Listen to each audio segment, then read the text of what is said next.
ومشايخنا ومعلمينا ولآبائنا ولأمهاتنا ولإخواننا من المسلمين والمسلمات والمؤمنين والمؤمنات الأحياء منهم والأموات لهم الفاتحة.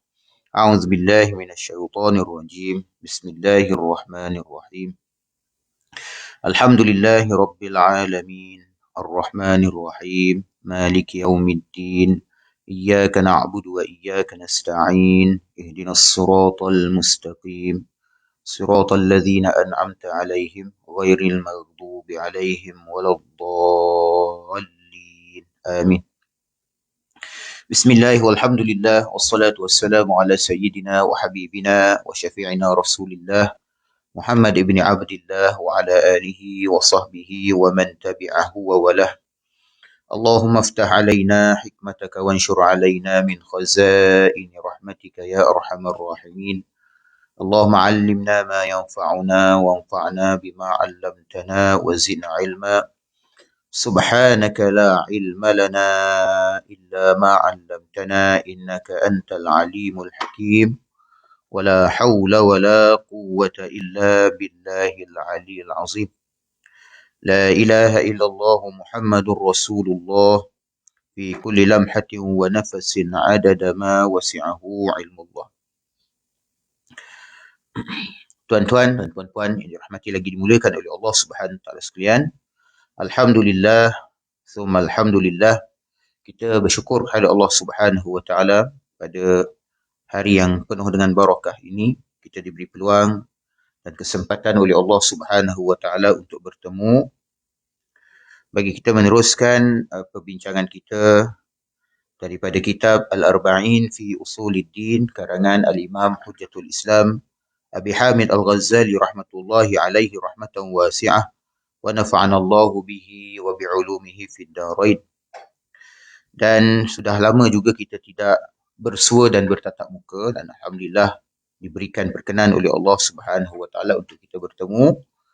Dan pada pertemuan pertama selepas daripada cuti ini, kita akan membicarakan prinsip ke-9 daripada amalan-amalan lahiriah, iaitulah tentang al-amru bil ma'ruf wan nahyu 'anil munkar, iaitu memerintah atau menyuruh dengan perkara yang ma'ruf dan mencegah daripada perkara yang mungkar. Dan sebagai permulaan untuk sekadar menyegarkan kembali ingatan kita, kitab Al-Arba'in fi Usuluddin ini sesuai dengan judulnya bermaksud 40 prinsip agama yang terdiri daripada 4 bahagian, di mana setiap bahagian itu terdiri daripada 10 perkara.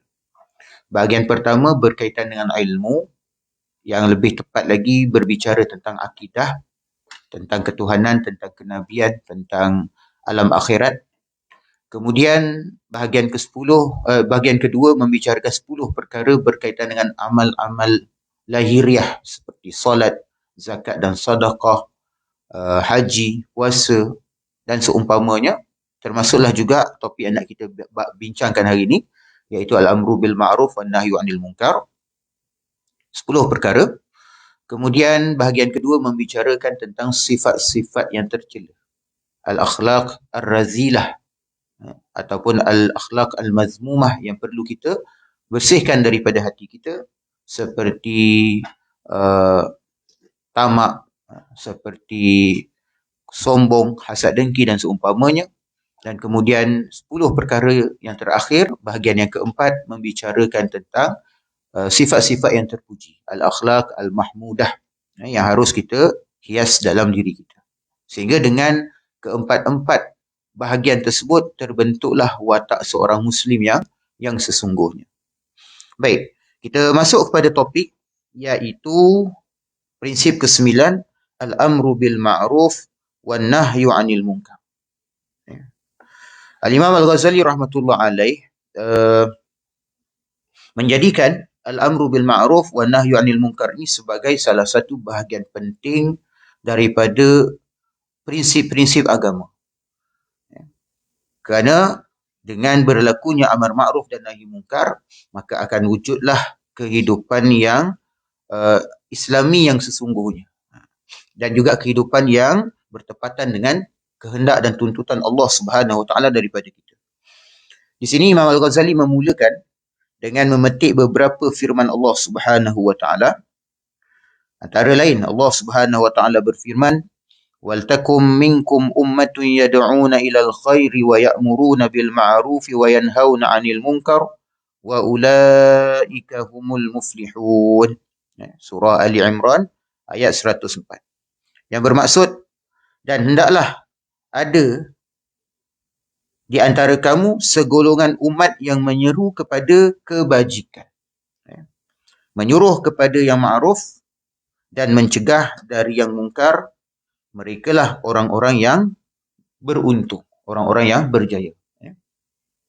Kalau kita tengok dalam Al-Quran, ayat-ayat yang membicarakan tentang ciri-ciri orang yang berjaya atau cara-cara untuk mencapai kejayaan, kita akan dapati bahawa konsep Al-Falah dalam Al-Quran itu berhubung kait dengan aspek kerohanian dan bukan semata-mata kebendaan. Kerana kalau kita jadikan kebendaan itu sebagai ukur, tolok ukur, kita kata tolok ukur ataupun benchmark bagi kejayaan, maka tentu saja kita akan kata bahawa Firaun, Haman dan Qarun akan lebih berjaya daripada Nabi Musa dan Nabi Harun.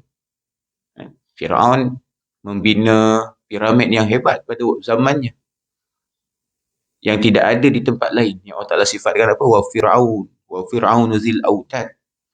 Wa Fir'aun zil autad. Maksudnya Firaun yang memiliki piramid-piramid.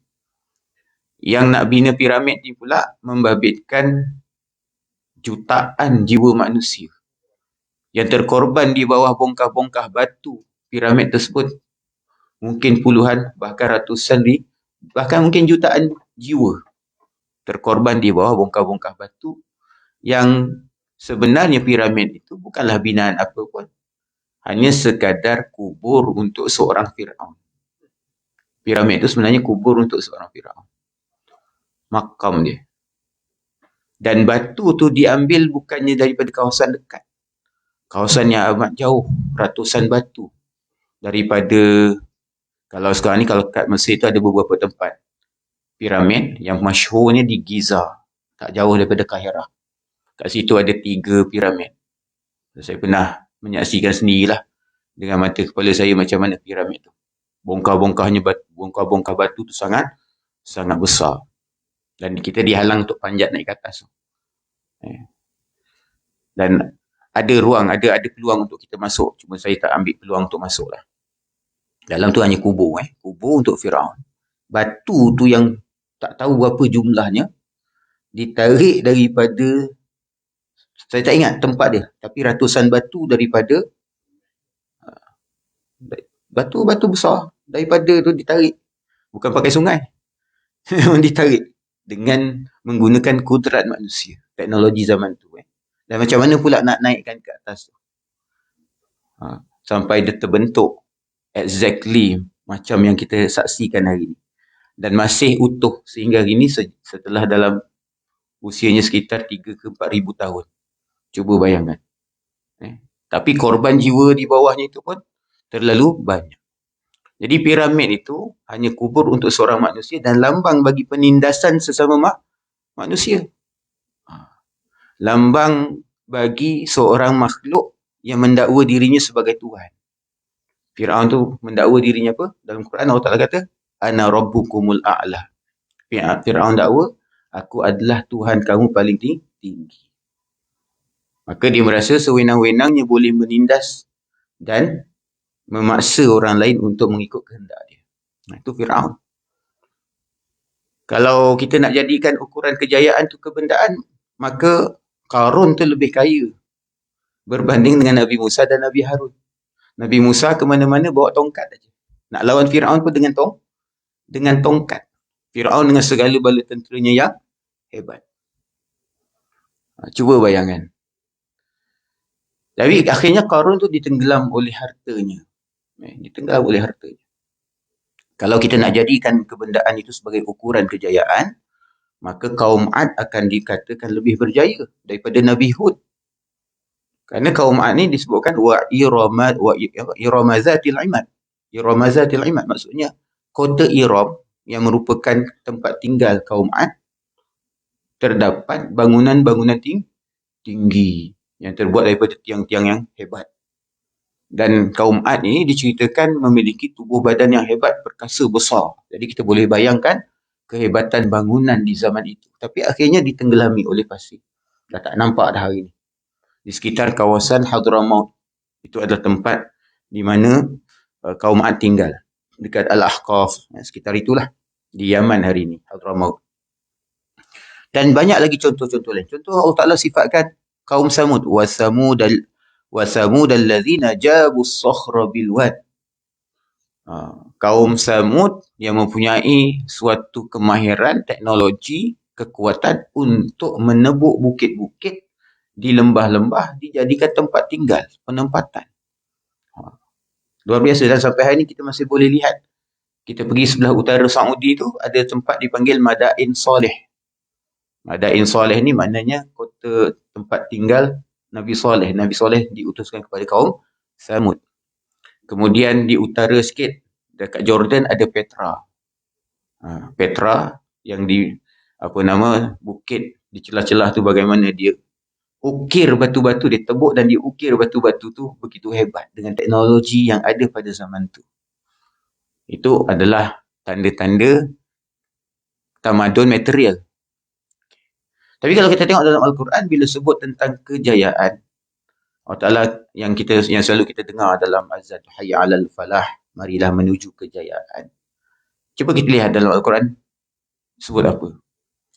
Contohnya Allah SWT sebut qad aflaha man zakkaha wa qad khaba man dassaha. Sesungguhnya telah berjayalah orang yang mensucikan jiwanya dan binasalah orang-orang yang, atau rugilah orang-orang yang membiarkan jiwanya menjadi kotor. Jadi kejayaan dikaitkan dengan kejayaan jiwa. Contoh yang lain, contohnya wazkurullaha katsiran la'allakum tuflihun. Ingatlah Allah sebanyak-banyaknya, moga-moga kalian semua berjaya. Dikaitkan dengan mengingati Allah, hubungan dengan Allah. Kemudian wattaqullaha la'allakum tuflihun, dan bertakwalah kalian kepada Allah, moga-moga kalian berjaya. Qad aflaha man tazakka wa zakara asma rabbih fa shalla. Sungguhnya telah berjayalah orang yang mensucikan jiwanya dan mengingati Tuhannya serta bersolat. Jadi dikaitkan dengan solat. Dan indah kita tengok dalam azan tu bagaimana al-falah didahului dengan as-solah. Hayya 'alas solah. Kemudian hayya 'alal falah. Artinya tak mungkin kita nak capai hakikat al-falah yang sebenar, kejayaan sebenar, tanpa kita bina diri kita tu dengan as-solah, dengan solat. Kerana hakikat kejayaan kita, Rabbana atina fid dunya hasanah wa fil akhirati hasanah. Tuhan kami, berikan kepada kami kejayaan atau kebaikan di dunia dan juga kebaikan di akhirat, dan peliharakan kami daripada api neraka. Artinya setiap kejayaan yang membawa kita ke neraka itu hakikatnya bukan kejayaan. Ramai orang berjaya dengan cara menipu, dengan cara membelit, dengan cara menindas macam Firaun tadi kan. Tapi kejayaan duniawi yang membawa ke neraka. Sebab tu orang seperti ini Allah Ta'ala kata ada golongan yang mengatakan Rabbana atina fid dunya hasanah wa ma lahum fil akhirati min khalaq. Tuhan kami beri kami kejayaan di dunia saja, tapi ke akhirat mereka tak dapat apa-apa lah. Mereka tak memperoleh apa-apa. Kerana kejayaan yang mereka cari itu hanya kejayaan material. Dan salah satu asbab kejayaan kalau kita perhatikan dalam ayat ni ialah melakukan amar ma'ruf dan nahi mungkar. Melakukan amar ma'ruf nahi mungkar. Dan bila kita sebut ma'ruf, artinya ialah umumnya ialah setiap kebaikan yang secara universal diterima oleh umat manusia tanpa mengira agama, latar belakang, keturunan, bangsa, bahasa dan sebagainya. Yang secara universal, secara fitrah, semua manusia kata benda ni baik. Contohnya, buat baik kepada orang tua. Tak ada agama kata ataupun bangsa mana, hatta orang etis pun mengatakan bahawa ia satu keburukan. Semua sepakat kata benda ni baik. Kerana apa? Kerana fitrah mengatakannya ia baik. Jadi ma'ruf ni ialah setiap kebaikan yang secara universal atau secara umumnya diterima oleh semua umat manusia. Diakui kebaikannya oleh semua umat manusia. Dikenali sebagai baik oleh semua umat manusia. Cuma agama datang kemudian memperteguhkannya lagi, memperincikannya lagi, memperkemaskannya lagi. Mungkar pula, setiap keburukan yang secara universal, secara umumnya, seluruh umat manusia tahu bahawa ia adalah mungkar, benda tak baik. Contohnya apa? Berjudi. Judi ni bukan haram dalam agama Islam saja. Hatta orang yang tak beragama sekalipun, kalau dia guna akal, dia tahu berjudi ni tak baik, merugikan. Hanya perlu guna akal sikit aja, dia akan tahu bahawa berjudi ni benda tak baik. Hanya perlu guna akal sikit saja tahu bahawa arak ni bukanlah perkara yang baik. Berzina bukanlah perkara yang baik. Homoseksual, LGBT dan seumpamanya bukanlah perkara yang baik. Rasuah bukanlah perkara yang baik. Menipu bukanlah perkara yang baik. Tak perlu untuk menjadi orang Islam untuk tahu bahawa itu adalah tidak baik. Kenapa? Kerana ia adalah perkara yang secara universal semua manusia tahu bahawa ia adalah tak baik. Derhaka pada orang tua. Mana-mana agama pun atau mana-mana bangsa pun tahu bahawa tak baik. Hatta kumpulan kongsi gelap pun dia ada. Kalau kita tengok kongsi gelap Cina contohnya, orang tua kena dihormati. Ada abang long, ada abang ngah, kan? Hormat yang bawah, yang junior-junior ni kena hormat kat senior. Yang senior pula kena hormat kat, kena sayang yang muda. Jadi Nabi SAW dia datang untuk memperkemaskan lagi. Innama bu'istu liutammima makarimal akhlak. Sungguhnya aku dibangkitkan oleh Allah Ta'ala untuk menyempurnakan akhlak yang mulia. Menyempurnakan. Maknanya dah ada. Diperkemas lagi, diperbaik lagi, dipertambah lagi. Itu kita kena faham. Jadi Islam dia tak datang bawa sesuatu yang berlawanan dengan fitrah. Islam dia datang bawa sesuatu yang dikehendaki oleh fitrah. Memperkuatkan lagi fitrah. Jadi salah satu daripada cara untuk mencapai kejayaan ialah dengan kita melakukan amar ma'ruf dan nahi munkar. Dan lazimnya lah orang-orang awam ni memikirkan bila amar ma'ruf nahi munkar ni berkait dengan hal-hal yang berhubungan dengan agama secara khusus saja. Bila pencegah maksiat, apa yang biasa saudara-saudari fikirkan? Pencegah maksiat. Kerja pencegah maksiat ni. Cuba abang fikir apa? Pergi tangkap orang khaluat. Tak lebih daripada tu. Sedangkan maksiat bukan khaluat je. Rasuah tu maksiat. Lagi wajib dicegah. Contohnya kan, menipu. Monopoli perniagaan. Sehingga menyebabkan harga barang jadi tinggi. Itu pun maksiat juga. Harus dicegah. Cuma ialah umumnya, bila dikaitkan dengan mencegah maksiat, kita hanya faham dalam konteksnya yang khusus. Iaitu maksiat-maksiat yang seperti itu. Sedangkan kalau kita faham betul konsep ma'ruf dan mungkar dalam Islam ialah setiap perkara yang mungkar dalam hidup yang boleh merosakkan hidup. Sama ada dari sudut akidahnya, dari sudut syariatnya, dari sudut akhlaknya, dari sudut budayanya, dari sudut adatnya. Maka hal tersebut perlu diperbetulkan, perlu diubah. Baik. Kemudian ayat Quran yang lain disebutkan di sini, wal mu'minuna wal mu'minatu ba'duhum awliya'u ba'd ya'muruna bil ma'rufi wa yanhauna 'anil munkar. Ini dalam surah At-Taubah. Dalam surah At-Taubah. Tadi itu dalam surah Ali Imran ayat 104. Yang ini dalam surah At-Taubah ayat 71. Dan orang-orang yang beriman, baik lelaki maupun perempuan, sebahagian mereka adalah penolong bagi sebahagian yang lain, pendukung bagi sebahagian yang lain, penyokong bagi sebahagian yang lain, pembantu bagi sebahagian yang lain. Mereka menyuruh kepada yang ma'ruf dan mencegah dari yang mungkar. Jadi di sini disebutkan bahawa ciri orang beriman itu ialah melakukan amar ma'ruf dan nahi mungkar. Firman Allah Subhanahu Wa Taala yang lain dipetik oleh Imam Al-Ghazali di sini dalam surah Al-Maidah ayat 79, kanu la yatanahawna 'an munkarin fa'aluh labi'sa ma kanu yaf'alun. Ayat ni dia berbicara tentang masyarakat Bani Israel. Lu'inal ladzina kafaru min Bani Israel ala lisani Dawud wa Isa bin Maryam. Ala lisani Dawud wa Isa bin Maryam. Maksudnya sesungguhnya orang-orang Bani Israel yang kafir itu telah dilaknat melalui lisannya Nabi Daud dan juga Isa ibnu Maryam. Apa puncanya sehingga mereka dilaknat? Bukan semata-mata kerana kufur mereka tu.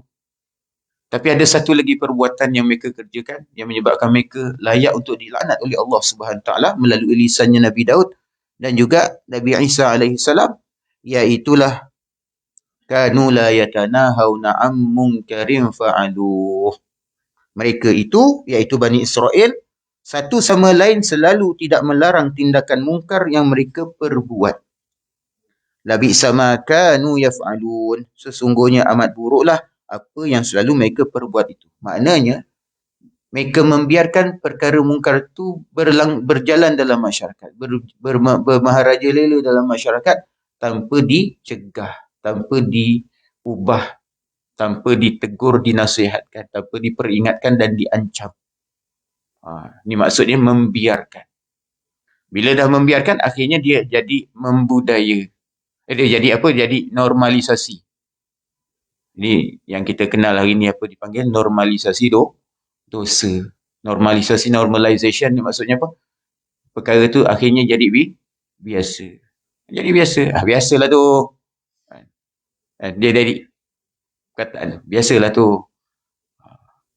Jadi bila dah biasalah tu, lama-lama dia dah jadi budaya. Dia dah mengakar dalam struktur sosial masyarakat. Sehingga akhirnya memang sukar nak diubah. Dan lebih parah lagi, akhirnya nanti yang hak tu dilihat batil, yang batil tu dilihat hak. Yang buruk tu dilihat baik, yang baik pula dilihat buruk. Macam Rasulullah SAW kan, dia datang kepada masyarakat Quraisy yang mana perbuatan dosa tu dah jadi normal, dah jadi budaya, istiadat dalam masyarakat. Sehingga apa yang bawa oleh Rasulullah SAW itu dilihat sebagai perkara yang salah. Bermula daripada syirik kepada Allah SWT. Orang musyrik, orang Mekah ni asalnya menyembah Allah Ta'ala yang Maha Esa. Mereka ni keturunannya Nabi Ibrahim daripada anaknya Ismail. Kemudian generasi demi generasi sampai kepada Adnan dan kemudiannya terus sampai pada mereka, orang Quraisy ni. Dan kira-kira beberapa ratus tahun, 500 tahun sebelum itu, lebih kurang begitulah, ada seorang namanya Amr bin Luhai, kemudiannya memperkenalkan penyembahan berhala dalam masyarakat Quraisy. Asalnya untuk menghormati patung-patung dan sebagainya, ambil berkat, meminta kekuatan daripada patung-patung tadi. Macam kita lah, mungkin setengah-setengah masyarakat Melayu kita ni percaya kepada ni batu geliga ni ada hikmat, ada kekuatan, boleh mendatangkan untung, boleh mendatangkan rezeki, boleh menarik rezeki. Dia mula-mula macam tu. Penyudahnya akhirnya dihormati, akhirnya kemudiannya disembah. Sehingga akhirnya siapa tak buat macam tu, maka dilihat salah. Dan berlangsung selama ratusan tahun, dah jadi budaya. Generasi demi generasi, sehingga generasi kemudian akan berkata, kami lihat bapa-bapa kami, nenek-nenek kami, moyang-moyang kami buat benda ini. Dan tiba-tiba kamu datang nak ubah. Kan mereka kata, ini semua adalah kerana perintah daripada Tuhan kami. Kerana itu yang diindoktrin dan generasi demi generasi. Jadi, dia bermula daripada pertama, kemungkaran itu dibiarkan berlaku tanpa diubah, tanpa ditegur, tanpa dinasihatkan. Kemudian, bila dah lama, akhirnya jadi biasa, normal. Kemudiannya jadi budaya dan akhirnya dia dah menjadi akar. Mana dia sudah mengakar dalam struktur sosial masyarakat. Okay. Inilah yang berlaku kepada Bani Israel. Sebab tu kalau kita perhatikan dalam ayat-ayat Al-Quran, kita akan dapati bahawa Antara sebab kenapa orang-orang Bani Israel ini dihancurkan oleh Allah Subhanahu Wa Taala. Dihancurkan maksudnya apa? Mereka ni diserang oleh kuasa-kuasa besar waktu itu. Kalau kita baca sejarah Bani Israel, mereka diserang oleh banyak kuasa besar waktu itu. Antaranya oleh bangsa yang dipanggil bangsa Amalikah. Bangsa Amalikah yang dipimpin oleh Jalut. Dalam Quran dipanggil Jalut. Kalau dalam bahasa Inggeris dipanggil Goliath. Goliath, G-O-L-I-A-T-H. Goliath. Dalam Bible ada cerita ni. Amalikah. Ataupun dalam Bible dia sebut bangsa Palestine. Bangsa Palestine ni memang dah wujud lama dah. Dia panggil Amalikah. Amalikah ni dalam bahasa Arab maksudnya amlak ni maksudnya berbadan sasa seperti gergasi. Dipanggil Amalikah. Maknanya bangsa Kanaan waktu itu ataupun Palestine hari ini adalah bangsa-bangsa yang mempunyai badan yang hebat-hebat. Pimpinan Jalut. Okey. Kemudian akhirnya Jalut dapat dikalahkan. Di bawah tentera Bani Israel yang terdiri hanya daripada beberapa ratus orang. Dikalahkan, dipimpin oleh Talut, dan dalam pasukan Talut itu ada Nabi Daud alaihi salam yang masih remaja waktu itu, yang membunuh Jalut tu dengan lemparan batu, dengan lastik. Tuan-tuan tengok intifadah tu. Intifadah Israel, lawan Zionis tu, pakai lastik yang lempar tu. Baling aja. Bukan lastik kita tembak tupai tu. Itu lastik biasa, lastik Malaysia tu. Ini lastik dia, lastik balik. Okey. Akhirnya matilah Jalut. Akhirnya terbentuk kerajaan. Dipanggil kerajaan Israel lah yang dipimpin oleh Talut. Dan kemudian ada raja-rajanya. Lepas Talut tu, kemudian Nabi Daud. Sebab Nabi Daud kahwin dengan anak Talut. Kemudian Talut menjadi kerajaan yang paling hebat pada waktu itu. Sehingga Nabi Daud ni dilihat, Nabi Daud tu merupakan raja yang hebat waktu itu. Sehingga Nabi Daud ni memang disanjung oleh orang-orang Bani Israel. Sebab tu kubur Nabi Daud itu memang berada dalam jagaan orang Israel, Yahudi. Kubur Nabi Daud memang dijaga. Sebab dia adalah raja yang besar bagi masyarakat Yahudi. Tapi Nabi Daud ni kita tahu dia mukmin lah, dia Nabi. Yang sesatnya orang Bani Israel. Kemudian setelah itu kerajaan Nabi Daud ni pecah. Jadi dua kerajaan. Ada golongan pembangkang, dibuat kerajaan di sebelah utara. Dipanggil kerajaan Israel. Kemudian ada kerajaan dia dan kemudian Nabi Sulaiman anaknya di sebelah selatan dipanggil kerajaan Judah. Ataupun Yahuda. Yang tu kemudian jadi nama Yahudi tu. Pusatnya tu di Baitul Maqdis ataupun Jerusalem. Maka di situlah yang dibina Haikal Sulaiman tu. Okey. Yang mula-mula hancur yang sebelah utara. Sebab di sebelah utara ni dia ada 12 suku. Bani Israel ada 12 suku. 10 di sebelah utara, 2 di sebelah selatan. 2 selatan di Judah tu lah. Yang 10 yang mula-mula kufur tu belah utara. Raja-raja mereka mula menyembah berhala. Dan di utara tu diutuslah beberapa orang Nabi. Antaranya yang terkenal, Nabi Ilyas dan Nabi Ilyasa. Atau dalam Bible dia tulis Elijah dan Elisha. Elijah ni E-L-I-G-A-H. Orang putih biasa tak sebut Elijah, dia sebut Elijah. Dalam bahasa Arab dia panggil Ilyas. Kemudian Ilyasa, ejaan dia dalam bahasa Inggeris Elisha. E-L-I-S-H-A. Orang Melayu jadikan tu nama anak perempuan. Elisha. Elisha. Nama perempuan. Kalau dalam Bible tu nama lelaki. Nama Nabi Ilyasa. Nabi Ilyasa. Itu yang terkenal. Awak kena tukar lah. Tapi itu untuk lelaki. Untuk perempuan. Jadi itulah yang berlaku. Akhirnya bila mereka ni tak nak berubah, dia tak nak berubah, akhirnya mereka diserang. Allah Ta'ala datangkan satu kaum, iaitu bangsa Assyria. Kalau kita baca tamadun dunia kan, salah satu bangsa yang pernah buat kerajaan di Mesopotamia atau Iraq hari ini ialah bangsa Assyria. Assyrian. Jadi bangsa Assyria ni menyerang dan dihancurkanlah kerajaan sebelah utara. Akhirnya 10 suku ni bertebaranlah dia ke serata dunia. Dipanggil 10 Lost Tribes of Israel. 10 suku Bani Israel yang hilang. Kemudian tu yang orang kata orang Melayu ni Bani Israel, orang Pashtun tu. Dan memang dalam tradisi orang Pashtun di Afghanistan dan Pakistan tu, mereka kata mereka tu daripada keturunan Bani Israel. Dan adalah suku-suku lain. Hatta sebenarnya orang Yahudi ni ada di China. Yahudi Kaifeng. Di China. Yahudi Kaifeng. Boleh buat kajian lah. Ni boleh baca. Tak perlu buat kelas khusus. Memang boleh baca. Benda sejarah ni kita boleh baca. Okey, kerajaan belah utara akhirnya hancur. Kemudian tinggallah kerajaan di sebelah selatan. Yang akhirnya pada, saya tak ingat kurun zaman bila, tapi akhirnya dia dihancurkan oleh kerajaan Babylon. Juga daripada Mesopotamia, daripada Iraq. Babylon dipimpin oleh Nebuchadnezzar. Atau dalam bahasa Arab dipanggil Bukhtanasar. Dan kita tak tafsir dipanggil Bukhtanasar. Tapi dalam buku sejarah dipanggil Nebuchadnezzar. Nebuchadnezzar. Nebuchadnezzar. Yang membina Taman Tergantung Babylon yang hebat tu. Dianggap sebagai 7 perkara ajaib di dunia.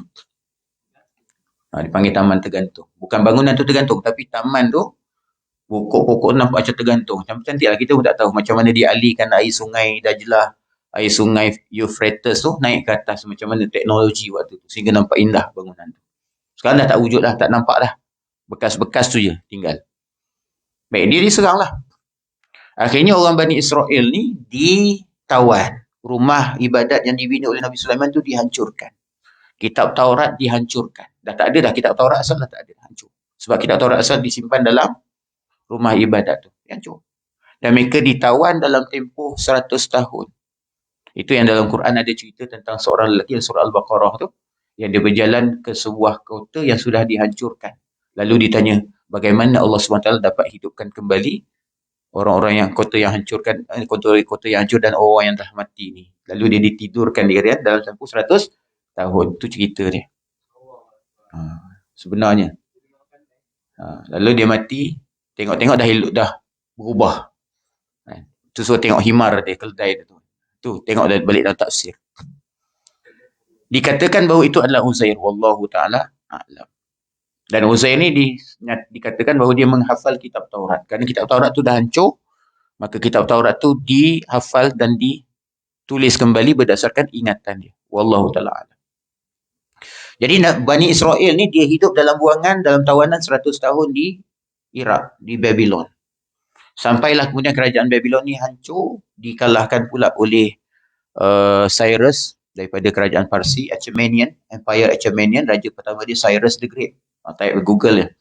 Cyrus the Great, yang oleh setengah mufassir dan ulama kata dialah sebenarnya yang dikatakan Zulkarnain. Wallahu ta'ala. Antara yang berpandangan begitu ialah Maulana Abul Kalam Azad, antaranya Al-Maududi, Abul Ala Al-Maududi dan beberapa orang ulama lain. Dia bukannya Alexander the Great. Nanti saya tengok. Lepas tu akhirnya, oleh kerana Cyrus ni dia baik dengan orang Bani Israel ni, dan dia adil, dia benarkan orang-orang Bani Israel untuk kembali ke kampung halaman di Jerusalem, Baitul Maqdis, atau Palestin hari ni. Dan kemudian diberi biaya, dibina balik rumah ibadat Nabi Sulaiman tu. Akhirnya hiduplah kembali orang Bani Israel tu di tanah tumpah darah mereka di di Judah tadi tu. Cuma adalah saki-baki orang-orang Bani Israel yang masih tinggal di Iraq tu, yang masih ada hari ini ni. Orang Yahudi yang keturunannya di Iraq. Mana daripada zaman buangan dulu. Yang mereka tak nak balik, mereka nak tinggal tetap kat sana. Bayangkan dah 100 tahun, berapa generasi kan dah kampung halaman mereka. Akhirnya beratus tahun berlalu, mereka diserang pula oleh orang-orang Greek. Dan Greek ni dia sangat nasionalis. Dia tak nak guna budaya lain, tak nak guna bahasa lain. Jadi orang Yahudi dipaksa menggunakan bahasa Greek. Greek zaman tu lah. Dan kitab Taurat pun, mana bahasa harian ni bahasa Greek lah. Bahasa rasmi belajar apa semua kena bahasa Greek. Kitab Taurat pun akhirnya diterjemahkan ke bahasa Greek dan diguna untuk masa yang lama, dipanggil Septuagint. Kemudian akhirnya terjemah balik daripada bahasa Greek, terjemah balik kepada bahasa Hebrew. Tapi bahasa Hebrew moden lah zaman tu. Bayangkan daripada bahasa Ibrani zaman Nabi Musa, hancur, tulis balik, kemudian diterjemahkan ke bahasa Greek, kemudian terjemah pula balik ke bahasa Ibrani, tapi bukan yang asal, bahasa Greek baru. Jadi kita boleh fahamlah kenapa banyak berlaku perubahan dalam kitab Taurat, kitab Injil. Kerana bahasa tu berevolusi, berubah. Bahasa Melayu kita 50 tahun dulu pun tak sama. Tengok je cerita P. Ramlee. Tengok cerita lebih awal. Baca je kitab-kitab lama, kitab-kitab Jawi lama. Baca je kitab, kitab Jawi-Jawi lama. Cuba baca. Kita akan jumpa tu bahasa-bahasa yang kita tak biasa dengar. Itu baru berapa puluh tahun. 100 tahun, 200 tahun, 1000 tahun. Maka bahasa tu berevolusi, berubah. Kita boleh faham. Akhirnya lah sampai masanya, akhirnya orang Bani Israel ni, kerana dahaga akhirnya dihancurkan pula oleh bangsa Rom. Itu kehancurannya yang terakhir.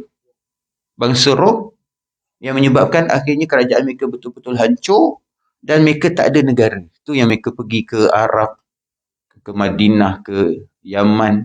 Di Yaman ada orang Yahudi, ke Habsyah, dipanggil Yahudi Falasha, pergi ke utara Afrika, pergi ke Spanyol, Portugal, pergi ke Eropah, pergi ke Rusia, pergi ke China, pergi ke India.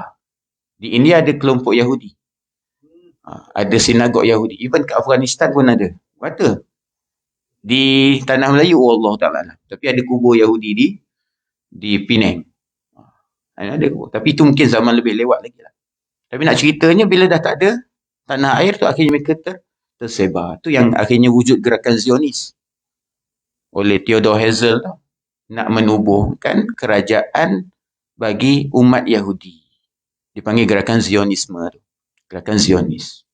Dengan kerjasama British. Akhirnya 1948 terbentuklah kerajaan haram. Saya tak nak panggil Israel sebab Israel nama mulia. Nama Nabi Yaqub. Kerajaan Zionis lah. Israel ni nama Nabi Yaqub. Sebab tu dipanggil Bani Israel. Israel maksudnya macam kekasih Allah lah. El tu dalam bahasa Ibrani maksudnya Allah. Ismail tu nama Ibrani. Israel, Ijibrael, Israfel. Itu Ezekiel. Itu semua nama-nama Ibrani. El belakang tu maksudnya Allah. Itu bahasa lah. Kalau detail kan tu panjang. Kita boleh baca benda tu. Tapi itulah. Apa punca mereka dihancurkan. Dan dalam surah Al-Isra' tu disebutkan bahawa orang Bani Israel ni akan dihancurkan 2 kali. Maksudnya merujuk kepada apa yang berlaku pada zaman Bukhtanasar atau Nebukadnezar. Dan kedua pada zaman Rom. Kenapa? Kerana kederhakaan mereka kepada Allah SWT. Dan tak ada orang nak ubah. Tak ada orang nak tegur. Tak ada orang nak tegakkan kebenaran. Tak ada orang nak berjuang melakukan amar ma'ruf dan nahi mungkar. Sebaliknya kemungkaran itu dibiarkan terus berlaku daripada sudut akidahnya sehingga akhirnya menyembah berhala itu jadi biasa. Raja-rajanya pun menyembah berhala. Ajak buat amalan syirik. Merayakan perayaan-perayaan yang ada unsur syirik. Dia kata ni tak apa ni, biasa je ni. Budaya je. Akhirnya nampak biasa. Dah tak ada apa. Akhirnya kemungkaran yang bersifat syariat pula. Riba. Dan orang Yahudi memang terkenal dengan riba.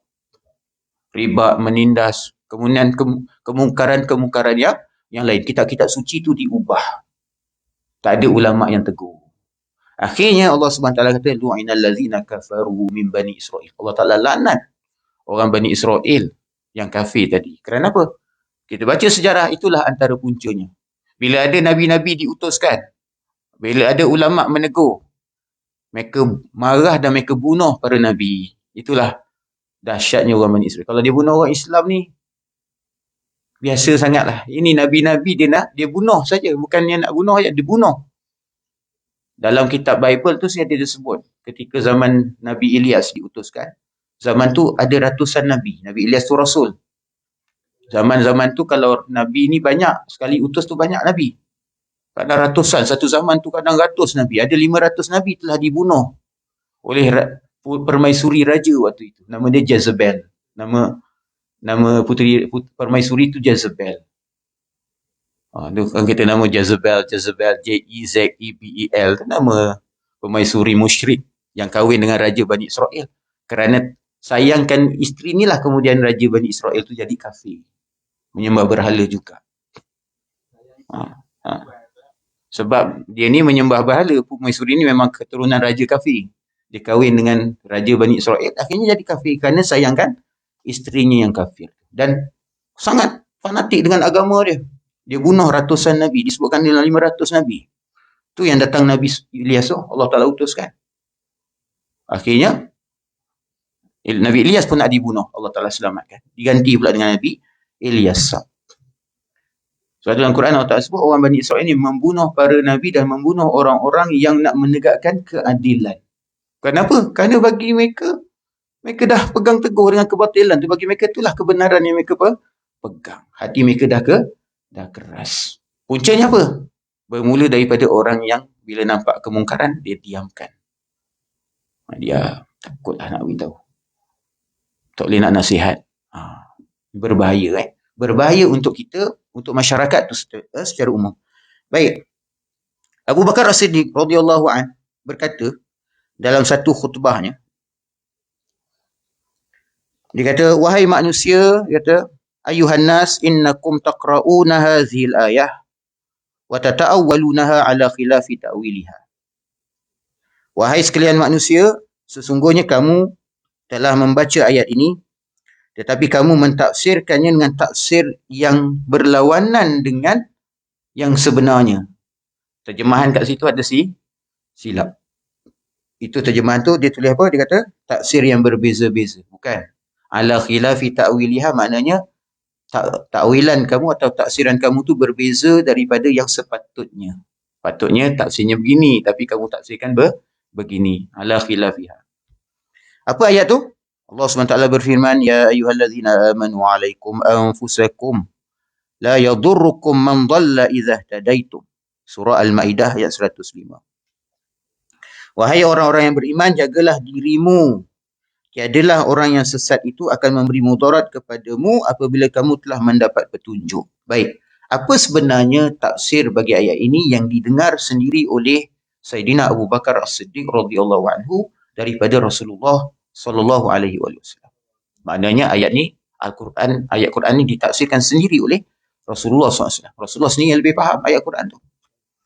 Dan sesungguhnya, kata Abu Bakar, aku pernah mendengar Rasulullah sallallahu alaihi wasallam bersabda, wa inni sami'tu Rasulullah sallallahu alaihi wasallam yaqul, ma min qaumin amilu bil ma'asi wa fihim man yaqdiru an yunkira alaihim falam yaf'al illa awshaka an ya'ummahumullahu bi'adzabin min indih.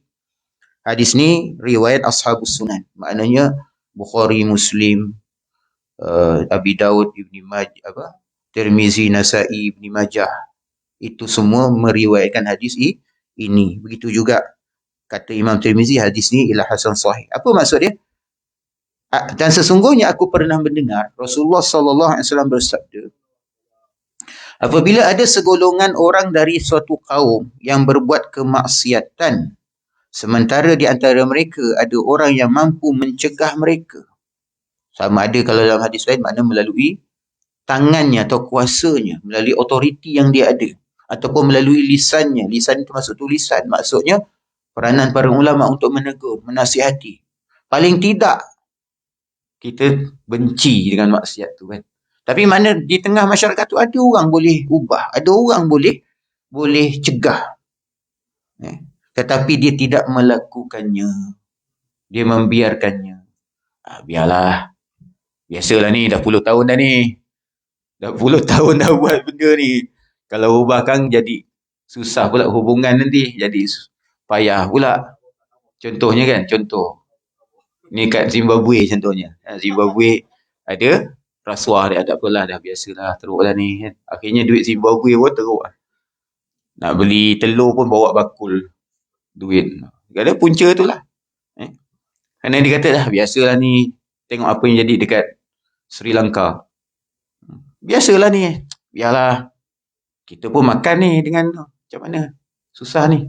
Jadi akhirnya apa? Nabi SAW kata, sementara di antara mereka ada orang yang mampu mencegah mereka, tetapi dia tidak melakukannya, nescaya kemungkinan besar Allah akan meratakan azab. Menyamakan tu maksudnya meratakan azab bagi mereka lantaran kesalahan orang tadi. Itu yang kata kerana kerana nila setitik rosak susu sebelanga tu satu. Seekor kerbau terpalit lumpur, habis satu kandang. Seorang je buat. Kita boleh tegur, kita boleh cegah, kita boleh nasihatkan. Paling tidak boleh tangkap, tahan dia. Tapi dibiarkan. Akhirnya apa? Dia tu akhirnya menjangkiti. Dosa ni dia menjangkit orang lah lain. Kena kat orang ni, kena kat orang ni, kena kat orang ni. Akhirnya jadi biasa. Allah Subhanahu Wa Taala akan meratakan azab kepada masyarakat tersebut. Sebab tu ada juga dalam hadis yang lain. Qalat Aisyah radhiyallahu anha, qala Rasulullah sallallahu alaihi wasallam, uzziba ahlu qaryatin fiha 18,000 a'maluhum a'malul anbiya. Qalu ya Rasulullah, kaifa dhalik? Qala lam yakunu yaghdabuna lillahi azza wa jalla wa la ya'muruna bil ma'rufi wa la yanhauna 'anil munkar. Menurut Murtada Zabidi dalam Ithaf, dia kata ini diriwayatkan oleh Ibnu Abi Dunya wa Abu Syekh daripada Ibrahim bin Umar As-San'ani, yang mana maksudnya auhallahu ila Yusha' bin Nun. Asalnya maksudnya ia adalah wahyu yang Allah Ta'ala sampaikan kepada Yusha' bin. Wallahu Ta'ala alam. Adapun Imam Al-Iraqi dia kata dia tak jumpa hadis ni sebagai hadis marfu'. Lam aqif alaihi marfu'an. Dia tak jumpa hadis marfu' daripada riwayat ni. Baik. Tapi apa maksud dia kat sini? Dia kata apa? Aisyah berkata, wahai Rasulullah SAW bersabda, pernah ditimpakan suatu azab pada suatu kaum di sebuah negeri yang berjumlah 18,000 orang. Padahal perbuatan mereka, amalan mereka, pekerjaan mereka itu adalah perbuatan, amalan, pekerjaan para nabi. Awak boleh bayangkanlah solehnya bangsa tu. Ibadat power, amalan para nabi. Mana solat zuhur penuh lah dia. Dia kata, solat subuh, bukan zuhur ni biasa ni. Subuh penuh.